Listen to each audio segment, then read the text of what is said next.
कहानी की शुरुआत होती है कैना से जो पूरे 7 साल की जेल काट कर अपने टाउन पर वापस लौटी है। और वो लौटने के फौरन बाद ही वो अपने पति स्कॉट की कब्र पर जाती है। और वहां से वो एक छोटा सा क्रॉस निकालकर अपने साथ रख लेती है। ये कोई चीज नहीं थी बल्कि उसके अतीत और आखिरी प्यार की निशानी थी। जिसके बाद वो किराए पर एक छोटा सा घर लेती है जिसकी मालकिन काफी ज्यादा अजीब होती है, लेकिन वो उसे एक डील देती है।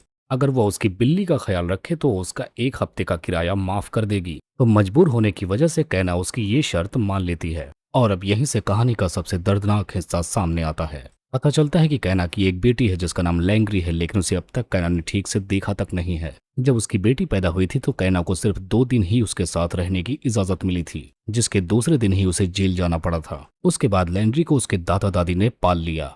और अब कैना की सबसे बड़ी ख्वाहिश यही है कि वो अपनी बेटी को एक बार देखना चाहती है, लेकिन कोर्ट के दिए हुए ऑर्डर की वजह से वो ऐसा नहीं कर सकती है। और यही बात उसे अंदर ही अंदर खाए जा रही है।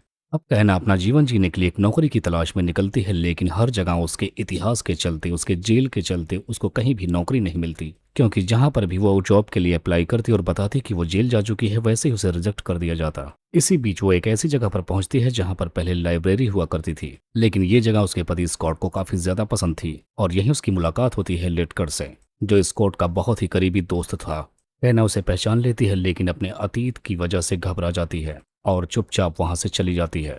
फिर बाद में फ्लैशबैक में हमें सच्चाई दिखाई जाती है। दिखाया जाता है कि स्कॉट की मौत एक कार एक्सीडेंट में हुई थी और उस वक्त कैना खुद नशे में कार को ड्राइव कर रही थी। और यही उसकी जिंदगी की सबसे बड़ी गलती थी जिसका बोझ वो अभी तक उठा रही है। लेडगर शुरुआत में कैना को काफी ज्यादा नफरत करता है। उसे लगता है कि कैना ने खुद स्कॉट को मरने के लिए छोड़ दिया था, इसलिए वो उसकी बेटी से उसे मिलने नहीं देता था। और अब दिखाया जाता है जब कैना पहली बार अपनी बेटी से मिलने के लिए जाती है तो उसे रोक लेता है लिटकर। और यहाँ पर वो उसे बहुत बुरा भला बोलता है। और ये पल कैना के लिए काफी ज्यादा दर्दनाक था, लेकिन धीरे धीरे बदलाव होने लगता है। लेटकर कैना की सच्चाई और उसके दर्द को महसूस करने लगता है। उसे इस बात का एहसास हो जाता है कि कैना अब ऐसी नहीं रही जैसे पहले थी। वो अब पूरी तरह से बदल चुकी है। अब वो सिर्फ एक माँ है जो सिर्फ और सिर्फ अपनी बेटी को एक बार देखना चाहती है। जिसके बाद हम देखते हैं लेटकर उससे अपने बारे में एक जॉब दे देता है, जिसके बाद से दोनों में बातचीत अच्छी होने लगती है। और इन दोनों के बीच वक्त गुजरने के साथ एक नया रिश्ता पनपने लगता है। समय के साथ दोनों एक दूसरे के काफी करीब आने लगते हैं। लेटकर कैना की मदद करता है, उसका बहुत अच्छे से ख्याल भी रखता है।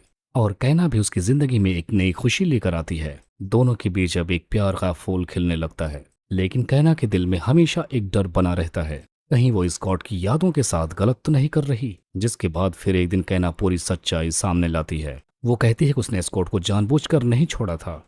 वो बताते एक्सीडेंट के बाद लगा कि स्कॉट मर चुका है तो मैं मदद बुलाने के लिए गई थी। ये सारी बातें उसने अपनी डायरी में लिख रखी थी। लेटकर जब ये डायरी स्कॉट के माता पिता को देता है तब उन्हें सच्चाई का पता चलता है। और ये इस कहानी का सबसे महत्वपूर्ण टर्निंग पॉइंट होता है।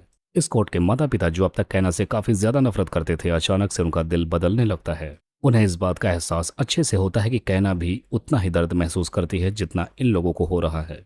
आखिरकार स्कॉट के माता पिता कैना को माफ कर देते हैं। अब आता है कहानी में सबसे ज्यादा इमोशन सीन, जहां पर कैना अपनी बेटी से मिलने के लिए जाती है। वो उसे दूर से ही देखती रहती है, लेकिन उसके करीब जाने की हिम्मत नहीं जुटा पाती। फिर आखिरकार वो अपने दिल की बात कहने ही लगती है। वो अपनी बेटी से कहती है कि वो उसकी माँ है। ये सुनकर उसकी बेटी लैंग्री भी उसे अपना लेती है। और आखिरकार एक माँ और उसकी बेटी का मिलन हो ही जाता है। वाकई में ये सीन काफी ज्यादा दिल छू लेने वाला था। और यहीं से हम देखते हैं पूरी फैमिली एक हो जाती है। लेटकर, कैना और एंड्री तीनों एक दूसरे के साथ एक नई शुरुआत करते हैं।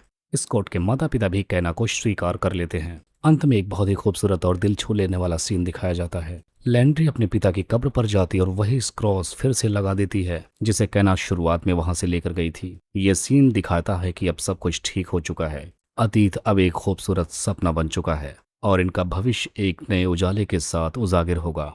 तो दोस्तों, ये थी एक बेहद ही खूबसूरत दिल को छू लेने वाली कहानी, जिसमें गलती और दर्द काफी ज्यादा है लेकिन माफी भी सबसे ज्यादा है। तो इससे हम यही समझते हैं कि कोई इंसान अगर कभी बुरा है और वो अच्छा बन जाता है तो हमें उसे माफ कर देना चाहिए। और बस इसी को दिखाते हुए इस कहानी का यही पर एंड हो जाता है।